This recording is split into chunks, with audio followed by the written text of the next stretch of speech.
Assalamualaikum warahmatullah.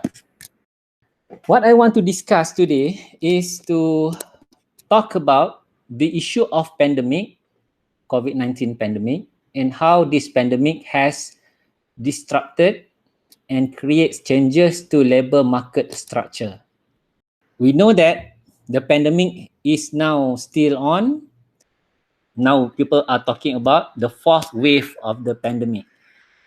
We want to understand here how this pandemic has creates changes to the labor market structures. So here I'm using mind mapping to show you some of the big changes happening in the labor market that have raised still many questions, many unanswered questions. Among other things that we will see is how this pandemic is a health related crisis affecting the economy. Usually, economic crisis happen because of few reasons, right? Very common, it is within the economic system itself. For example, we have financial crisis.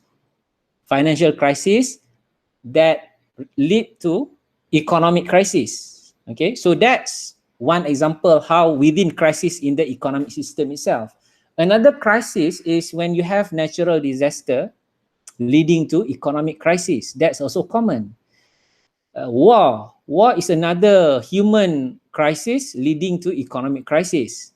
But usually health factor leading to economic crisis is very concentrated to one locality, because usually we can contain health issues, right? Like virus and so on. But this time it's a global issue and has created something that totally require us a new rethinking way of how we want to understand and find solutions to the current problems. So that's number one on health. This is where we want to see much more structural changes due to this pandemic to the labor market structure. The geographical change due to this pandemic, how it affects labor market. After that, how the pandemic is affecting occupational change, disrupting labor market as well. Then we also will see organizational change, again affecting labor or workers. After that, we want to go to human capital investment, and then the informal sector. Informal sector has absorbed huge number of workers. Usually when there is economic crisis, one way how people survive is they involve in the informal sector. All right, let's see the health, right? Before I go to health, just to give you some perspective here in the context of Malaysia. If you look at this is the demographic of Malaysia for 2020. This is the percentage of the Malaysian population by age. The working age population is from the age of 16 years and above. So we can take 15 years. This one we can 15 to 24 years old. That means about 16%.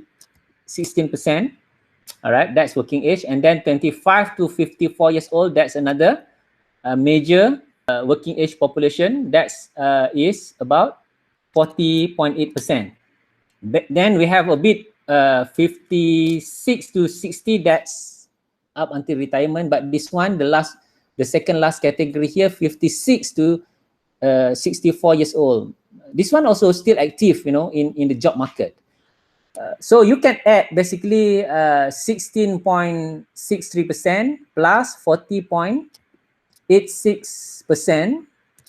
So you have here about 57% roughly, right? 57% are in the working age population.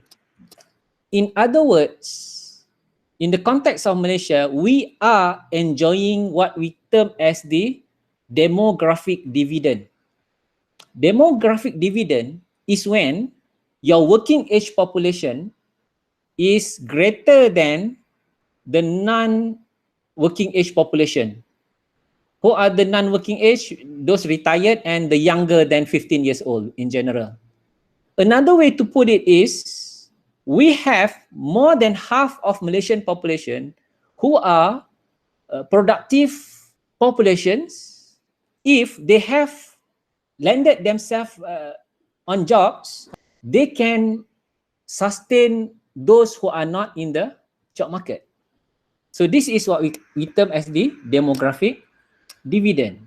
Why I'm highlighting about the demographic dividend in this case is because having this demographic dividend, countries should take advantage of it to realize greater GDP potential.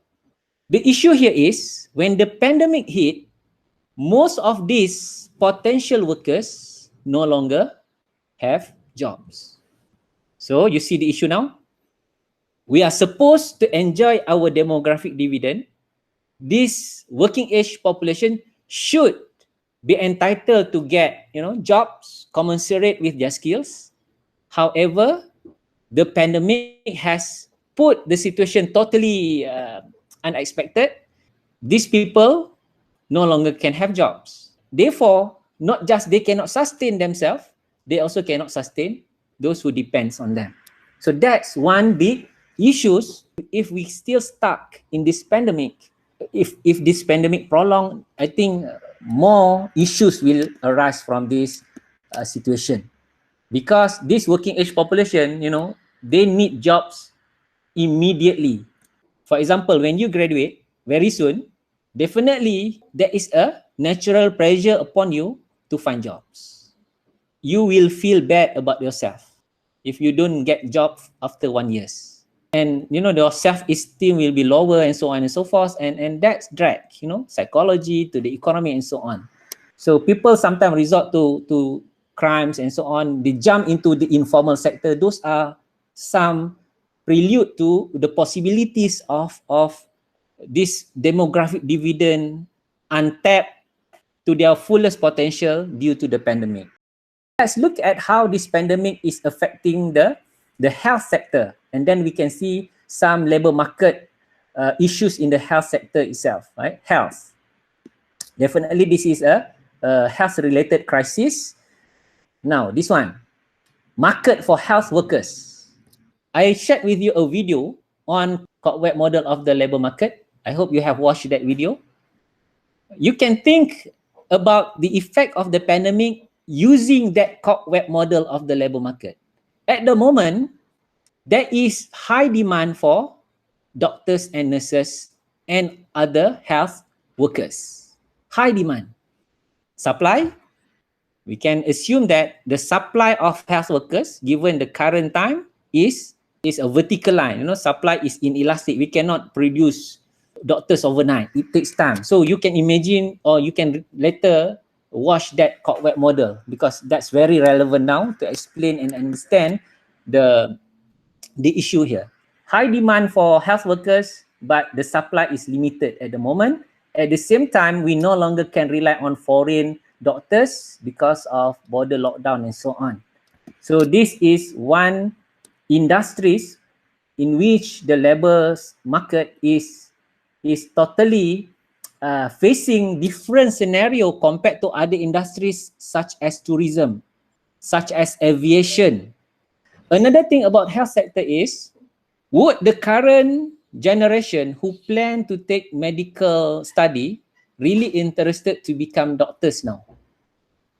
Maybe now, this young generation, your sisters, your brothers who plan to join university, change their mind because they have seen how hard to be a doctor now.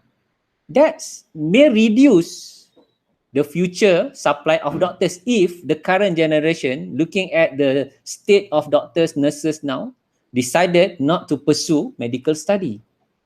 Okay? So this pandemic has put a lot of strain on these doctors, nurses. They work long hours, they cannot meet their family. So that's another element that will disrupt the future supply of doctors or health workers. This is one aspect. Many things we can explore on that. Another effect related to health is how this pandemic has caused death all over the world. So this is a loss of human capital. In one estimate, there's a book published by MIT Press. The title of the book is Economics in the Age of Covid-19. the author, Joshua Gans, he estimated that one life is about $10 million. So if you look at the number of deaths in Malaysia today, I didn't check how many, but just convert this $10 million per person. Let's say we just times 4 to convert into ringgit, 40 million per person. And the death today, so that will be the estimate of human capital loss due to death by this pandemic. What more if the death involve the working age? So that's an issue, especially when certain segment of the population die because of this pandemic. So far, we have the old people, but in some countries, it can be quite concentrated in manufacturing industry.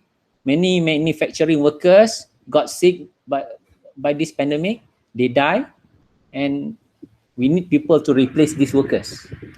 And then another effect of health relating to labor is those who just get sick and they no longer can work, or they become low productivity workers. Not just low productivity to those that directly affected by the pandemic, but those who cannot work productively because their colleagues got infected.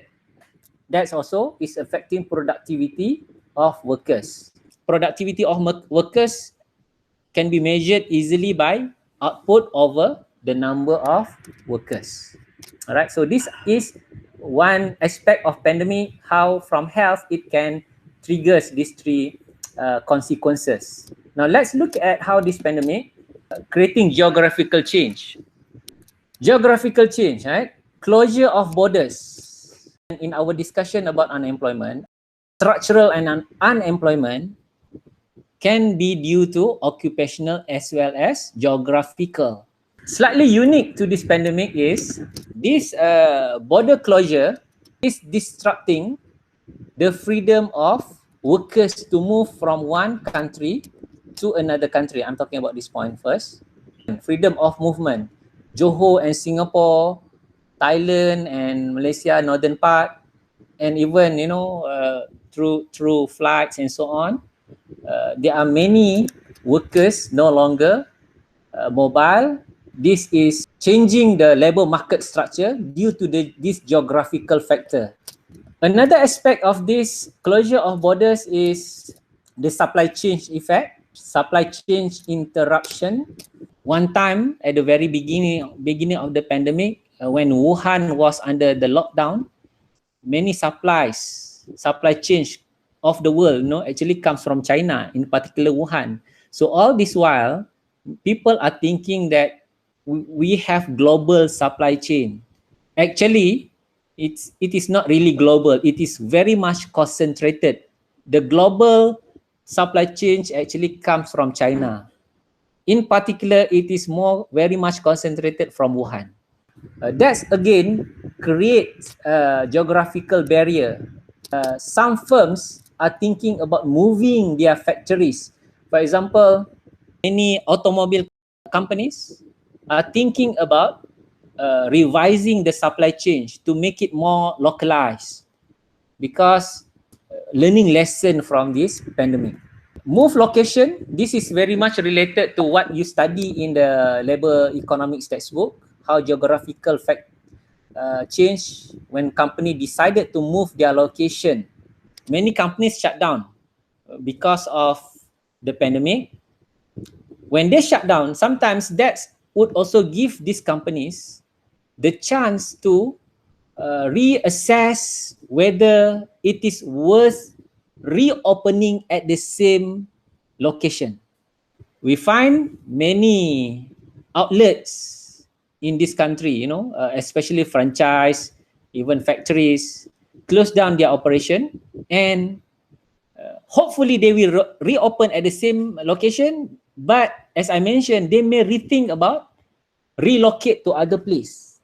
Relocating means it will disrupt those labor workers who are unwilling, not ready to move together with the companies. All right, so this is another effect of this pandemic. Let's look at this one. Let's see how the pandemic is creating occupational changes. Let's pick this one first, then I go to urbanization. There are industries affected, and industries affected varies, right? Those hardest hit and the least affected. As I mentioned earlier, the medical sector, the demand for workers, medical workers, is rising due to the pandemic. However, if we look at the aviation, tourism, these are industries affected, and many of those workers involved in those sectors are unemployed. The question here is, can they switch to other industries?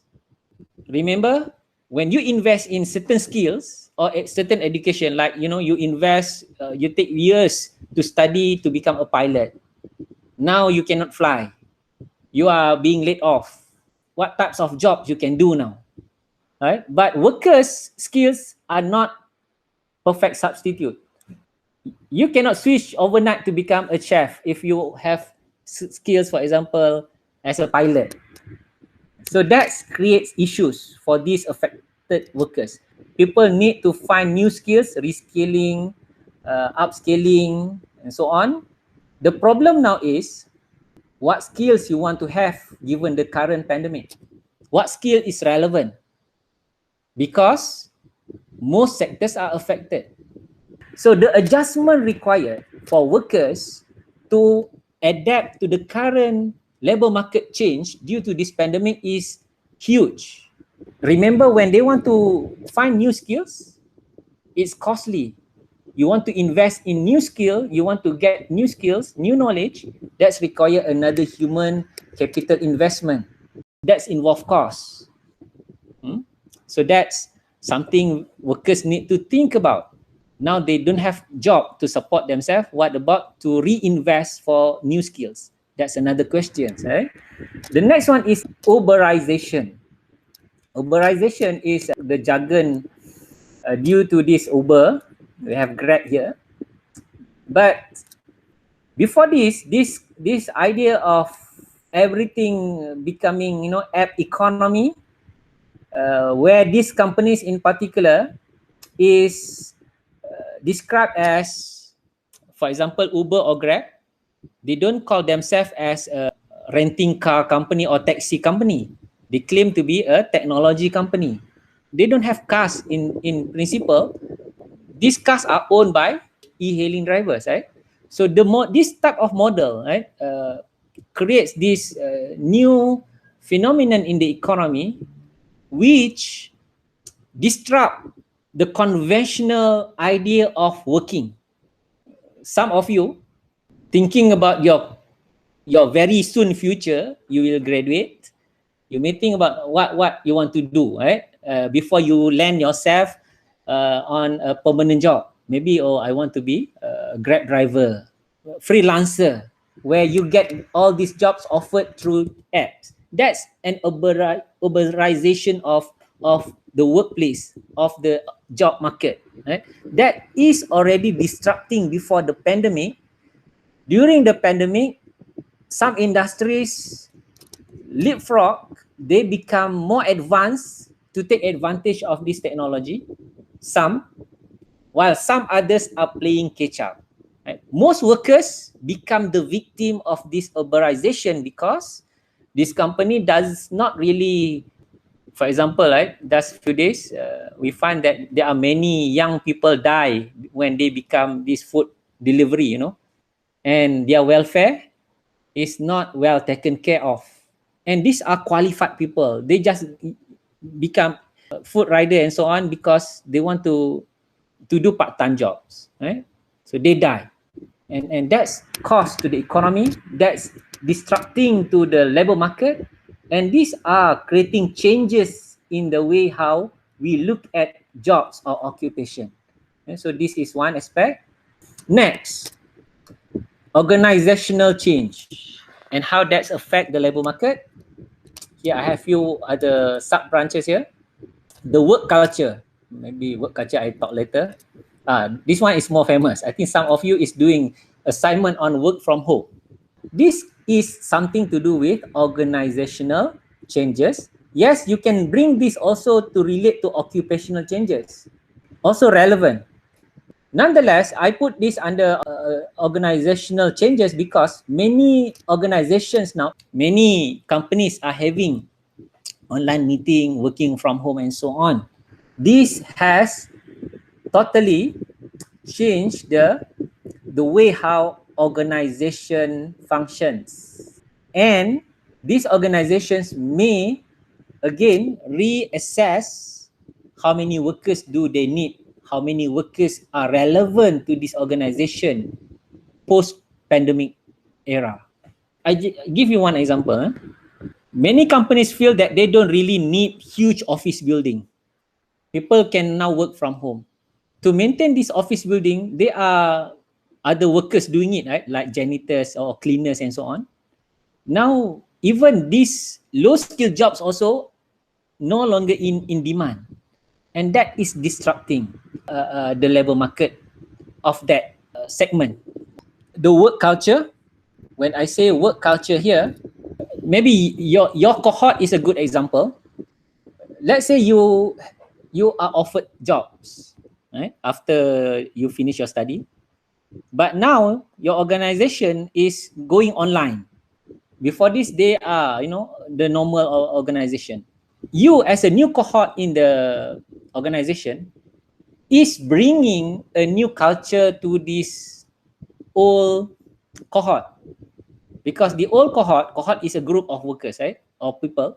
This old cohort, they already have their own group bonding and so on, given their previous experience working, before the pandemic and so on. But you are totally different group coming to the organization after the organization is changing how they operate, right? Therefore, that will create some friction between old staff and the new staff. Old staff will have friction with the new staff. Old staff also will have some issue with the new normal and the new culture, especially the new culture brought by this new cohort of workers. So that's what I want to bring in here. But this discussion mainly more relevant when you study about organizational behavior. This one, technology. Organization may revise their departments, their structure. It seems that ICT division become more important. Do they need more IT workers? That IT is the sector that is booming, right? We need more people to look after our online needs, security, and so on.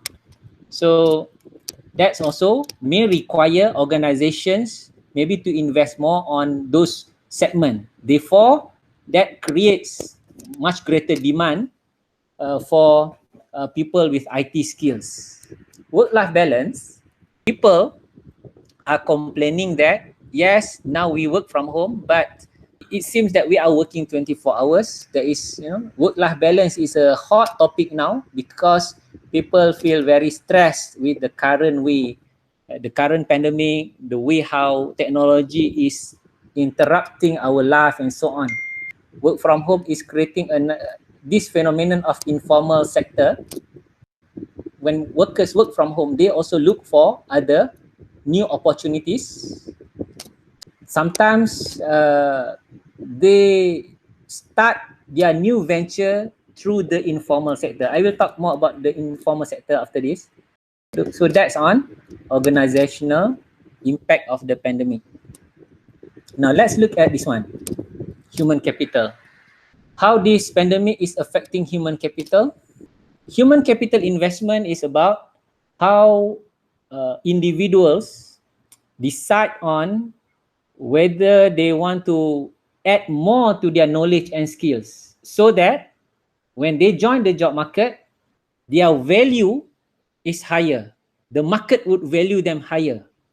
That's the idea of human capital investment. I repeat, you want to invest in yourself by acquiring new skills and knowledge so that the market would value you more when you join the job market. Compare now when you have your degree as compared to if you only have your high school qualification. You will get different level of income. The question here is, human capital investment has been interrupted by the pandemic. Access to ICT defines achievement actually. For example, when I give you quiz, when I give you final assessment letter, am I really evaluating your understanding, or is about how fast is your internet speed, how many gadgets you can put in front of you so that you see the question, you can Google, you can find quick answers, copy paste and so on, then you can submit. So there are so many noises now in the way how students are being evaluated.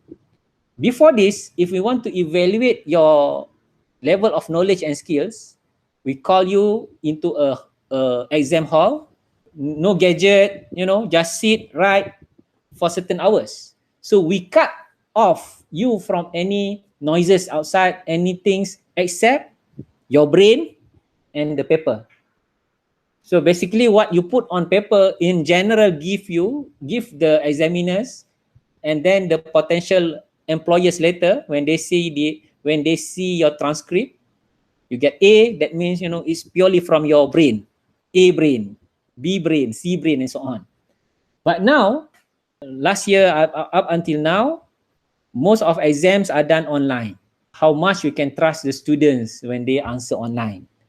When they get their marks, are those marks really reflecting their knowledge, skills, or it's being distorted by ICT and so on? So this is an issue requiring a new way of assessment and so on.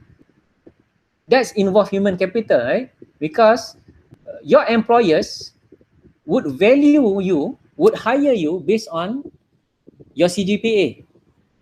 Is the current pandemic provide a level playing field for all the students? Obviously not. Rural and urban, for example, are very different in terms of their internet access and so on.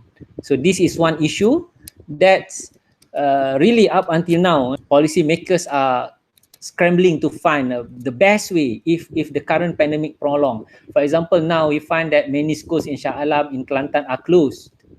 How about their exam and so on? Okay, and that is what we call the effect of lagged cohort. What is lagged cohort? These are cohort that is directly impacted by the pandemic. Who are this group in particular? Lagged cohort can be, in general, those who are investing in human capital can be part of the lagged cohort. Lag here means there is a time lag. Your plan to graduate now being delayed. Therefore, there is a lag. Hopefully, there is no lag in your case, right? But there is one specific group that is almost being delayed by the pandemic. That is those who are sitting for SPM last year. SPM last year, year 2020, right? Those cohort 2020 SPM, their SPM was delayed up until February 2021. There is already a lag. They have to continue up until 2021 for their SPM. Hopefully, the results will come out very soon so that they can enter university catching up with the normal period. Usually we enter university in coming September, right? That's the new semester. Okay, hopefully they can join in September. If because of late SPM brought forward to February 2021, therefore they cannot enter university in September, then this will become a lifetime cost to them for this particular group. In my estimate, 1 year delay into the job market due to prolonged years of you being in school will cost the individual roughly the low end of the estimate 92,000 ringgit. 92,000 ringgit, 1 year delay. This is over the life cycle. The lag cohort also have this problem of delayed life goals. This is also costly to the economy. So these are some of the issues, right, that we find affecting the labor market due to the pandemic. Maybe the last one I want to talk is about the informal sector. So far, my focus are about the formal sector. Usually when people are laid off, they become unemployed. One quick way how they can find income is by joining the informal sector. Informal sector, in general, it is considered as any sector that is outside the tax system of the government.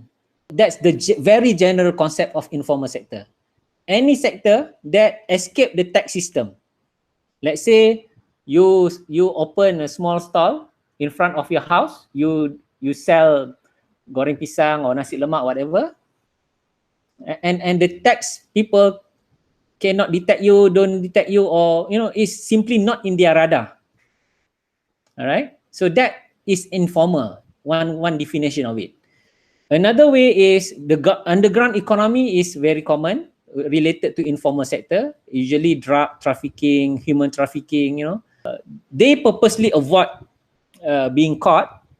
Therefore, that's also informal. Don't think that informal sector must all about crimes. No. When you sell your beauty cream on your Instagram and so on, and you don't pay tax, that's informal. When housewife sell their cook like cookies, hari raya and so on, that's informal, because they can. It's not, especially on social media, right? Because our tax system still cannot reach to that, to detect them properly. People are looking into this as the way how they can sustain their life, and that's become the short-term solution to many people, right? So these are some of the effect of the pandemic. Just to conclude on this, right? This pandemic really is a tough challenge to everyone. Read more to understand each of these, because this is just the structure of the situation, right? Definitely you can add more branches to this mind mapping. Thank you very much. Assalamualaikum warahmatullahi wabarakatuh.